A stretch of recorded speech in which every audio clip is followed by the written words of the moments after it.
Oh, di sepandan judi, arak-arak iring-iring, dak mana badanku malu, jak kumos padi ngampo. Suku anak dalam atau biasa disebut orang rimba merupakan komunitas adat terpencil yang hidup di beberapa kabupaten di Provinsi Jambi. Salah satunya di Taman Nasional Bukit 12. Salah satu kebiasaan yang masih dilakukan oleh suku anak dalam adalah melangun. Melangun dilakukan oleh suku anak dalam saat salah satu anggotanya tertimpa musibah, sehingga mereka harus meninggalkan tempat tinggalnya untuk waktu yang cukup lama. Dahulu, melangun bisa memakan waktu 10 hingga 12 tahun. Namun saat ini melangun dilakukan dalam waktu singkat, yaitu 1 bulan hingga 1 tahun. Hal ini karena suku anak dalam telah memiliki ladang budidaya yang tidak dapat ditinggalkan terlalu lama. Menurut adat mereka, melangun bertujuan untuk menghilangkan kesedihan atas musibah yang terjadi.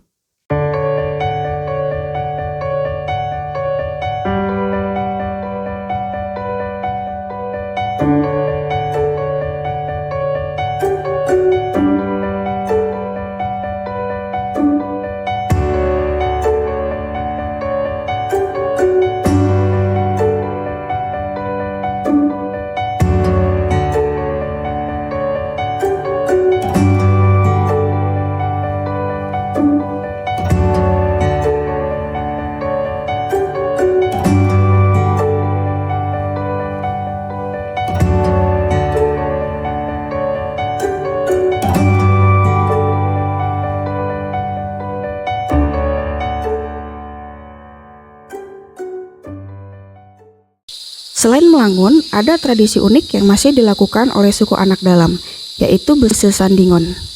Bese sandingon merupakan tradisi mengasingkan orang yang sakit dari anggota keluarganya. Mereka biasanya dibuatkan sudung tersendiri. Ke siapa? Kami, Mau kami siapa? kami yang kamu ring. Oh, Oleh Tuhan kalau kau belum bangun kami apa penyakit. oh. Ayo kan ibu jalan Kiona belum nikah cici. Melilin lah diri iyo yang kalau anak rumah kami. Oh, Meskipun pada umumnya saat bersesandingon tidak boleh didekati, tetapi ada beberapa orang yang diperbolehkan. Salah satunya adalah temenggung atau dukun yang biasanya dapat mengobati orang sakit tersebut. Kau siapa? aku temenggung. Oh, ada nikah bunga de susu ada anak bantuan kami yang berkesakin tunjuk di teran. Oh, ibu piada sini orang uban. Nah siapa lagi kawan aku jauh di Palobo. Dari mga kawan aku adom dewa uban. Tak berapa hari kawan kanan ni. Lampi seminggu ngolinda piado dekan orang abaru Sok bentung kutulang kawan. mempani anak. Hingga saat ini, masyarakat suku anak dalam di kawasan Taman Nasional Bukit 12 masih memanfaatkan tumbuhan obat untuk mengobati berbagai macam penyakit yang dideritanya. Walaupun pengobatan ini sifatnya hanya pertolongan pertama atau sementara, tumbuhan obat yang menjadi sumber penghidupan suku anak dalam juga merupakan salah satu pertimbangan dalam penunjukan kawasan Taman Nasional Bukit 12.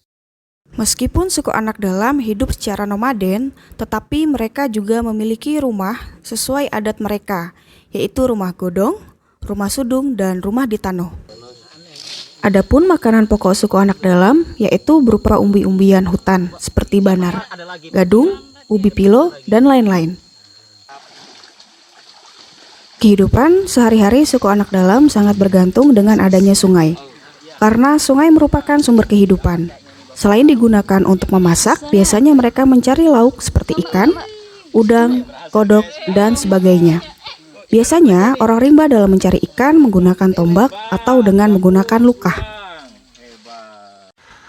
Pengakuan pemerintah terhadap ruang hidup dan sumber penghidupan orang rimba itu pertama kali terjadi pada tahun 1984 ketika Bupati Sarolangun Bangko mengusulkan agar sebagian hutan di Sarolangun dijadikan sebagai ruang hidup dan sumber penghidupan orang rimba.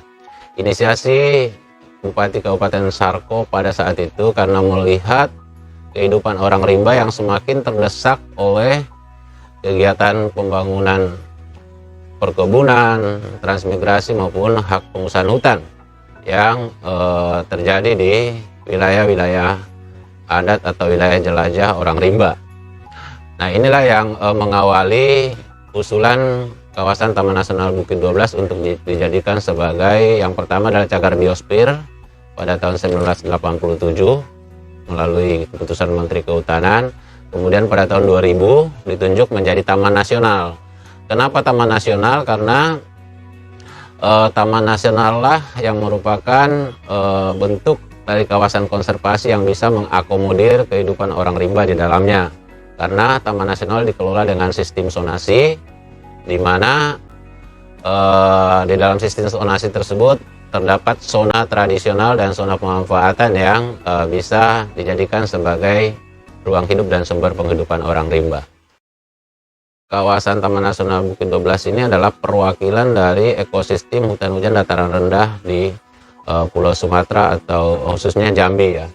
Sehingga tentu saja memiliki potensi baik keanekaragaman hayati flora maupun fauna. Kita mengenal ada hampir 100 jenis tumbuhan obat yang ditemukan di Taman Nasional yang juga merupakan sumber daya yang memiliki manfaat yang sangat besar baik untuk orang rimba maupun untuk pengembangan obat-obatan di masa depan.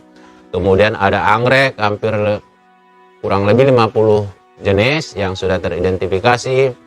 Jasa lingkungan juga kita bisa menyaksikan ada beberapa objek daya tarik wisata yang sudah kita kembangkan seperti wisata alam di Bogor, kemudian ada air terjun, beberapa lokasi air terjun yang juga sudah kita kembangkan sebagai bagian dari daerah tujuan wisata. Selain itu, yang unik adalah wisata budaya yang juga kita kembangkan untuk satu kelompok di Bukit 12, yaitu kelompok Grip di Kedondong Muda. Isinya ada beberapa atraksi yang selama ini kita tawarkan kepada pengunjung. Salah satunya adalah atraksi orang rimba dalam memanen madu ya, kemudian menangkap ikan, kemudian ada beberapa ritual adat yang juga memiliki nilai keunikan yang mungkin bisa kita kembangkan ke depan lebih baik lagi untuk wisata budaya. Kita mengembangkan pengelolaan Taman Nasional Bukit 12 berbasis perpaduan antara aturan adat orang rimba dengan aturan negara. Kenapa? Karena orang rimba yang sudah harmonis dengan alam diikat oleh aturan adat yang kuat karena mereka menjalankan kearifan lokal yang merupakan manifestasi dari kearifan lokal dalam kehidupan sehari-hari. Nah, ini kita gali, kemudian kita susun bersama-sama dengan 13 temenggung yang ada di Bukit 12 bersama dengan LSM pendamping dan beberapa pihak terkait lainnya, pemerintah daerah, perguruan tinggi, LSM sekolah, warsi, KMB. Kita susun bersama-sama konsep pengelolaan yang memadukan antara aturan adat dengan aturan negara, dan itu sudah kita awali dengan penyusunan dokumen zonasi yang juga disusun berdasarkan aturan adat dan aturan negara. Kemudian rencana pengelolaan Taman Nasional jangka panjang juga kita susun berdasarkan aturan adat dan aturan negara. Kita harapkan dengan perpaduan kedua aturan ini, maka energi positif yang dimiliki oleh komunitas adat orang rimba dengan pemerintah itu bisa menyatu lebih kuat untuk mendukung pengelolaan Taman Nasional Bukit 12 dalam mencapai visi dan misi atau tujuan pengelolaan, yaitu orang rimba sejahtera dan hutan Bukit 12 lestari. Seiring perkembangan zaman, suku anak dalam mulai beralih melakukan budidaya kebun karet dan sawit. Dan hasil penjualannya digunakan untuk memenuhi kebutuhan sehari-hari seperti membeli beras dan juga lauk pauk. Halo, belanja di pasar, Pak. Sebagian suku anak dalam saat ini sudah mulai mengenal teknologi seperti penggunaan handphone dan juga motor. Mereka juga sudah mengenal mata uang sebagai alat jual beli.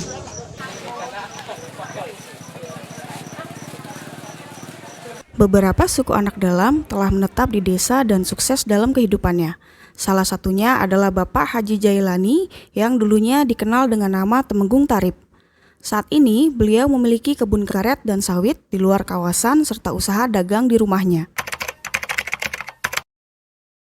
Gini, alasannya dulu pernah saya buat hompongan.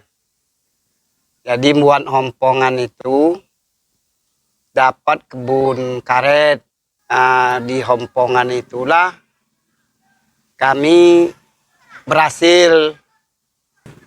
Kami setelah sudah berhasil memilih untuk masuk Islam. Jadi kami tidak susah untuk makan itu. Jadi kami memilih duduklah di luar. Tapi kami tetap bersiaga menjaga hutan.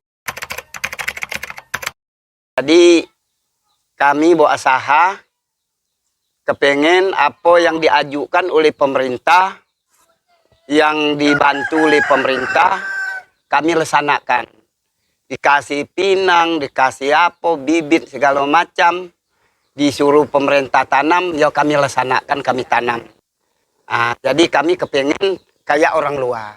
Jadi usahalah macam mana supaya kita dapatlah untuk hidup. Yang saya lakukan itu nyadap karet, udah tuh sawit tidak saya tanam, saya beli sawit orang yang itu kan dari hasil hompongan itu.